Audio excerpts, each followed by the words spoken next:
Hey you guys, it's Peter, and welcome to my channel, Peterisms, where I tell stories of my life and just little things that I have learned as I have grown into the person that I am today. And I still do not feel great today, but I am trying to push through it and make some videos. I feel like I'm just like looking at myself in the camera. I'm like, you do not look great today. But anyway, I'm trying so hard to push through and make some videos. I actually brought out some different meditation books today because I thought I would switch it up a little bit. And so I brought the Daily Book of Positive Quotations by Linda Picone, which I used to read quite a bit over on this channel. And then I also brought the Soul's Companion, which I've actually talked quite a bit about this year, which was one of my mom and I's favorites. She gave this one to me and I gave one to her.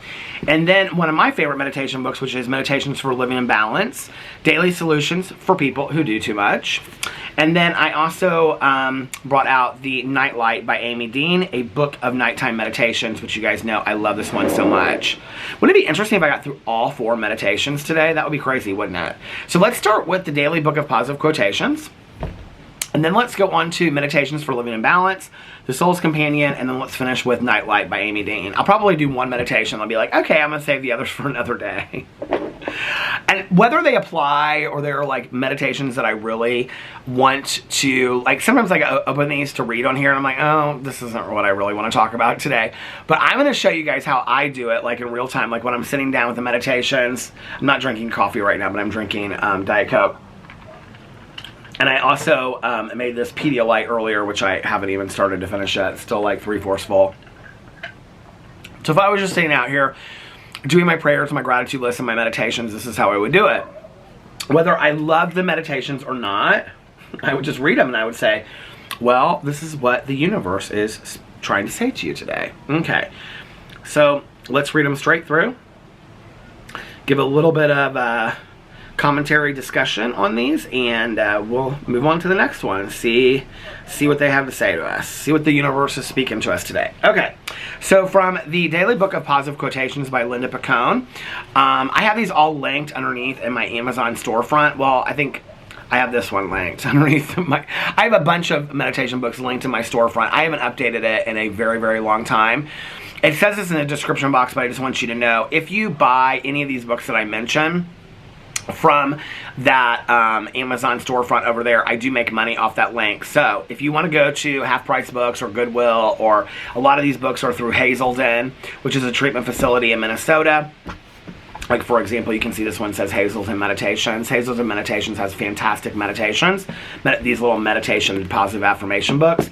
I just have those over there so that you guys can refer to them and see them, what they really look like.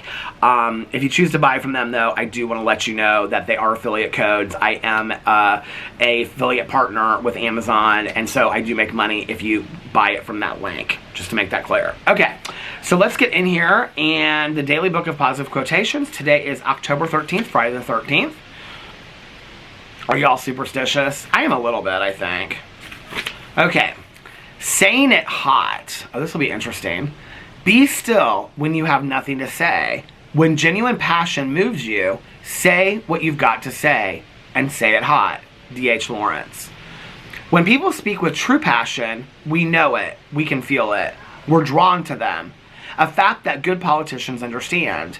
And when people sit quietly rather than making meaningful chit-chat or meaningless chit-chat, their passion becomes even more apparent when they finally do express it. When I have something to say, I will say it with strength and passion. I love this meditation. I feel like on my drama channel recently, I've been talking a lot about this, that I think that passion is often misconstrued for anger or bitterness. I even shared this example the other day that, like, my friend Tanya, we were both very, very passionate about recovery and addiction and 12-step programs. And I was going to think of an example, but that would be her story to tell, not mine. So, like, for example, and Tanya doesn't care if I share that she's in recovery. She shared it in my videos as well. But, like, if we're in a meeting and Tanya says something out of passion, right, then I'm like, should I give an example? Should I not? But anyway, if she were to share something out of being passionate, what she'll say is, when I share something passionately because I am so in love with recovery, because it's the foundation to my life, or if I am so compassionate or concerned about the newcomer that's coming in, and I don't want them to hear a wrong message, that is often misconstrued as me being angry. And she said, and then therefore people see me as a bitch. And she's like, I don't really care if people see me as a bitch. You know, she'll go on this whole thing about, like, you know, men are seen a certain way, women are seen as bitches, which I think is such a double standard in our society, and it's so true, right? My mom used to always say that too. Like, if my mom would say, if I say something with conviction and passion, then I'm a bitch. But with a man, it's like, oh, they're a really good speaker, you know? I think there's a lot of truth to that. And Tanya's like, I don't really care if people see me as a bitch. I'd rather be seen as a bitch and still stand behind my belief systems and what's important to me, you know? I think, like, on my drama channel, especially when I'm talking about things, I think often people be like, you're so angry anymore. Like, you seem... I think people misconstrue... I think that's a way for people to box you in and keep you quiet because they don't want you speaking about certain things, right? It's like when you bring concerns to a family member, like, take it outside of the drama realm, right? When you come, like, let's say if you have an issue with a family member, to the point where you don't even want to go to holidays and things like that because you know this person's going to be there, and you bring it to this family member, or you bring it to, like, their mother, or if it's a cousin or something like that, right? And you say, like, I don't really know what to do, like, I'm not comfortable, and then the tables are kind of turned on you, and it's like, God, you seem kind of really angry lately. Like, is there something wrong? Are you okay? And all of a sudden, it's not about that person's actions. It's about you showing passion about something that you're convicted and you feel deeply inside, okay? About how you personally relate to it or whatever. I get just as passionate talking about the Real Housewives as I do about all these influencers, but people, for some reason, cannot seem to believe that, right? They just can't. Because they're so passionate about their love in a positive way for the people that I'm talking about.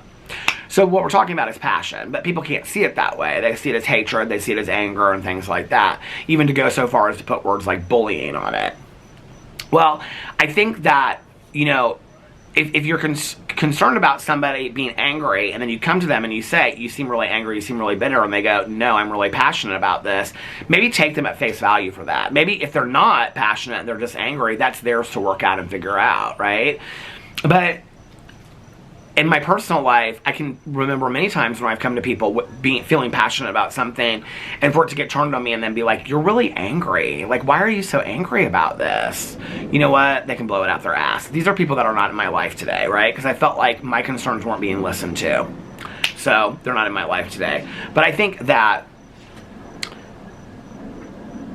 you know, my mother was somebody that was passionate about everything. She was passionate about the weather. She was passionate about fall. She was passionate about Halloween, Christmas, leaves falling. She was passionate about her political beliefs. She was passionate about her faith. She was passionate about everything. So everything for her that she would speak about was at like a 9 or a 10, right?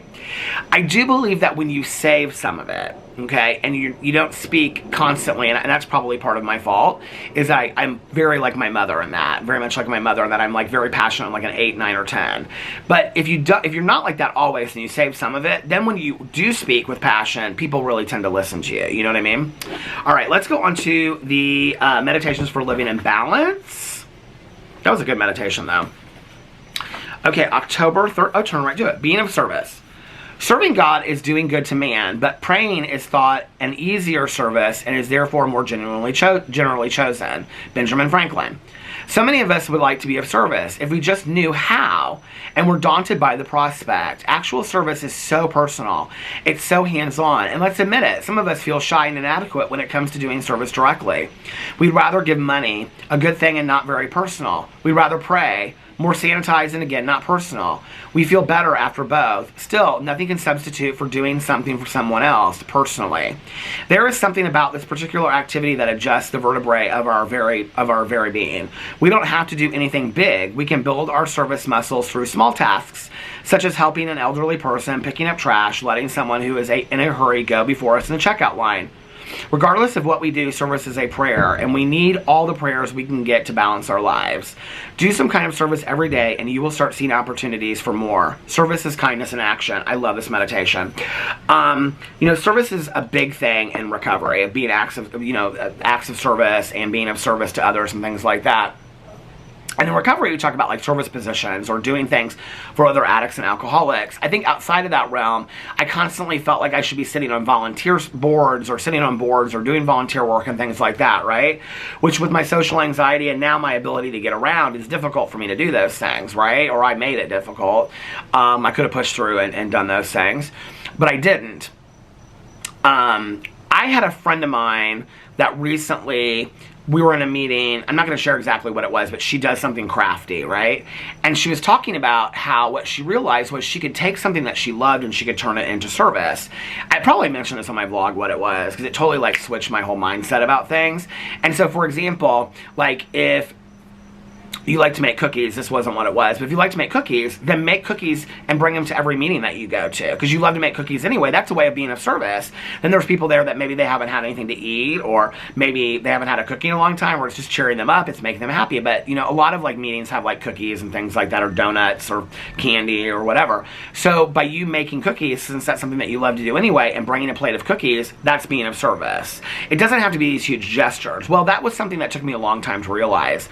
One of the things I've been trying to do in 2023 is that when a thought goes through my head of a nice gesture, I'm giving you an example here in a second, and I am not big on people patting their back about nice things they do, but this is so small. I almost said effing. This is so small that I feel like, just to give you an idea. But when something goes through my head, I just try to act on it now. I want to be that person that just gets it into my mind all the time to be a kinder, gentler, nicer, more compassionate person to people. And instead of having to like think of things to do, just do them, right? So I was talking to my neighbor across the street about going to the Sullivan's nursery. They go up there a lot too, and they have all these fun sodas. Well, I was talking to her because I wanted to like give her one of these Cheerwine sodas that I found. Well, she doesn't like it. She doesn't like soda, but she's like, my husband does. And so when he came outside, I was like, oh, have you ever heard of Cheerwine? He's like, no. Well, he's real big under the hot sauces and trying different vintage foods and things. Not hot sauces, but like foods that came around a long time ago.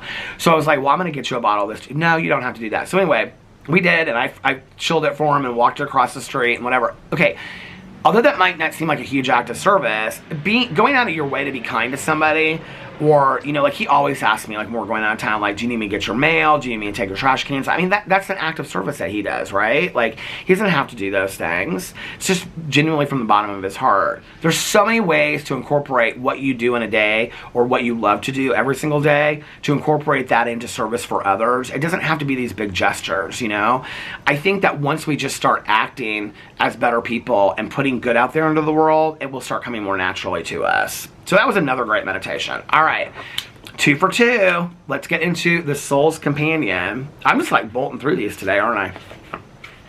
October 13th. This is my 3rd video I've made. I can feel that my throat is itching, and so I think the next one I'm gonna do is my vlog, and that's gonna be it for the day. Okay. October 13th, Quiet Miracles. This world that I live in is filled with divine mystery. Each day, hold on a second. My throat is itching so bad, you guys. This world that I live in is filled with divine mystery. Each day I participate in quiet miracles that I don't even notice. I walk by the miracle of creation, and the wonder of it remains unseen. The Amazon truck is stopping right in front of my house. Hold on, I will be right back, and I will get back to this meditation. Okay, I'm back. Now I'm like, is this video supposed to be made? My Amazon package. Okay.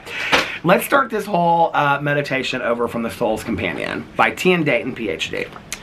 October 13th, Quiet Miracles. This world that I live in is filled with divine mystery. Each day I participate in quiet miracles that I don't even notice. I walk by the miracle of creation, and the wonder of it remains unseen. Today, rather than live mindlessly, I will live mindfully. I love this. I will notice, I will see, I will touch and experience this wondrous world. I will quiet my mind and live in my body. I will be a part of the miracle. I will take notice. And then this is a meditation or a quote from the Buddhist monk, who's also a writer, philosopher, Thich Nhat Hanh.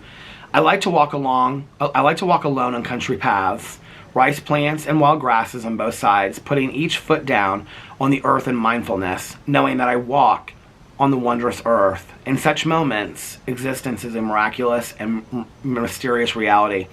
People usually consider walking on water or in thin air a miracle, but I think the real miracle is not to walk either on water or in thin air, but to walk on earth. Every day we are engaged in a miracle which we don't even recognize. Wow. Yeah, there are miracles all around us, aren't they? Like, you know, in recovery, we talk about, like, we're all miracles, you know, for being here, still being alive, and, you know, being sober today and things like that. I think that all puts it in perspective, though, you know, that we're constantly surrounded by miracles, whether it's, you know, my mom's or my pumpkins or just being here on this earth is a miracle. You know, every single day that we're given is a miracle. It's part of, like, why when I start my gratitude list, well, it starts with my relationship with my higher power, but then it goes into my life, my health, and my sobriety. Because those are the three things that the foundation of my entire world is built on. I'm going to start looking for the miracles today. I'm going to look for the miracles in every moment. Love that meditation. All right, should we end it with Amy Dean, Nightlight? Let's do it. October 13th. I could almost dislike the person who refuses to plant walnut trees because they do not bear fruit till the second generation. Sir Walter Scott. There once was a man who wanted to give up his high salary job to start a Christmas tree farm. He told his friends about his dream. The first thing they asked him is how much money would he make? A lot, he said, once it gets started. How long will that take? They wondered. Years, was his reply. First, I have to purchase the land, then prepare the soil, then plant the seedlings, then tend them with care until they mature. By the time I'm 45, he concluded, I'll have my first Christmas trees to sell. None of his friends could understand why he would want to take a risk on such a long-term venture, but deep down inside, he knew this was his dream, and this would make him happy. It didn't matter how long it took for him to get what he wanted. What was important was that he was working on his dream. Do I have any long-range dreams I believe will never happen because they'll take too long? Tonight, I can visualize my dream and take the first step toward making it happen. Wow. Wow. Brain exploding. I love this so much.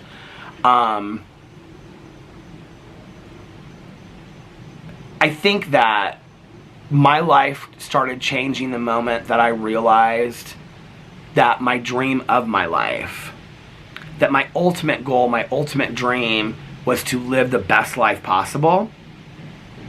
So every mistake, every success, everything I learned throughout my life took me to a next level, that I'm constantly, a lesson, constantly learning, constantly growing, that I'm never going to achieve that, even till my very last breath on earth. I'm never going to achieve that. But if I constantly stay in that mindset, I am continuing to grow and change and better my life and enjoy my life on a deeper level.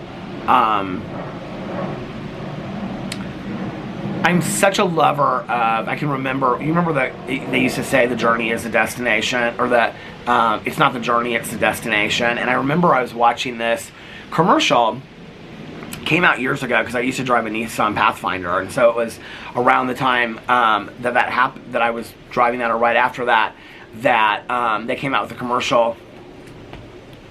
So I wrecked my Pathfinder the night that I got sober. So it must have been after that, because it was after I got sober. But Nissan Pathfinder came out with an advertisement on TV, or commercial, and it said, some say that it's not the journey, it's the destination, but we believe the journey is the destination. And I was like, I love that. And I know it's so cheesy today, but I still live by that sentiment, you know, that the journey is the destination. That whether you're following your dreams, trying to make your dreams of being an actress, or going to school and becoming an attorney or a teacher, or, you know, whether you want to go into politics, or whether you want to start a garden, or whether you want to, I don't know, crochet or make puppets, or I don't know why I came up with the puppets. I was thinking this Grady Hendrix book that's not good. Or, you know, whether you want to learn to cook, you know, or make sushi rolls. I always thought that would be a fun class to take with Alex, you know, or learn to do flower arrangements, or read more, whatever your goal is. You know, me, like, tonight trying to finish all these Friday the 13th movies. You know, like Tanya said to me today, she was like, what are you doing today? And I said, well, I'm going to film a couple of videos, even though I'm not feeling great, but then I'm going to finish, I said, I have to finish all these Friday the 13th movies. And she goes, why do you have to finish them? I go, Tanya Jean, just don't start with me. You know, this is like one of those goals that I set for myself that I have to finish. She just started laughing. But that's what makes life fun for me, right? Is like setting these goals for myself. So now, like, this is like watching these Halloween movies on my Peter Does Stuff channel through the month of October have got me excited about or got me excited about watching all the Friday the 13th movies, because I've never watched them all before. I've seen all the Halloween movies. And then I started thinking about, okay, well, what other horror movie series can I watch in October? Because this was not as hard as I thought it would be to watch. And I thought I can watch the Saw movies, or I can watch the Nightmare on Elm Street, or the Child's Play, Chucky movies, whatever, right? And then I was like, okay, I could do this every month. Like, every month, as a group over there, just like one video a month, we could watch some movie series together. Like, I've never seen the Godfather movies. I've never seen all the Star Wars movies all together, things like that. I've never seen all the Harry Potter movies. You know, I don't know really how I feel about supporting J.K. Rowling today, but there's a lot of movies that I haven't seen, you know? And so I thought, well, this would be, or like watch all of Betty Davis's movies, or, you know, I just thought that would be something fun to do, you know? So, and I also think that it makes for me, being a more cultured, interesting person, to start dreams, have dreams, and follow my dreams. Those may be dreams that, like, never come to fruition in my lifetime, you know? But sometimes it's the learning, you know? I've used this example for a long time. It's like, okay, let's say if your goal is to be a movie star. So you start by getting an acting coach. You start doing community theater here in town, right? You meet this whole group of people that you do community theater with. You put on a play, all these people that you meet, putting on the play, that's fun, that's exciting, right? You meet this acting coach who becomes like a really good friend of yours in life. Like, all of these characters that we meet on this journey of our life, right? Life is the destination. We're already here. Anyway, I love these meditations so much. Let me know what you think in the comment section below. I love you guys so much, and I'll see you tomorrow. Bye.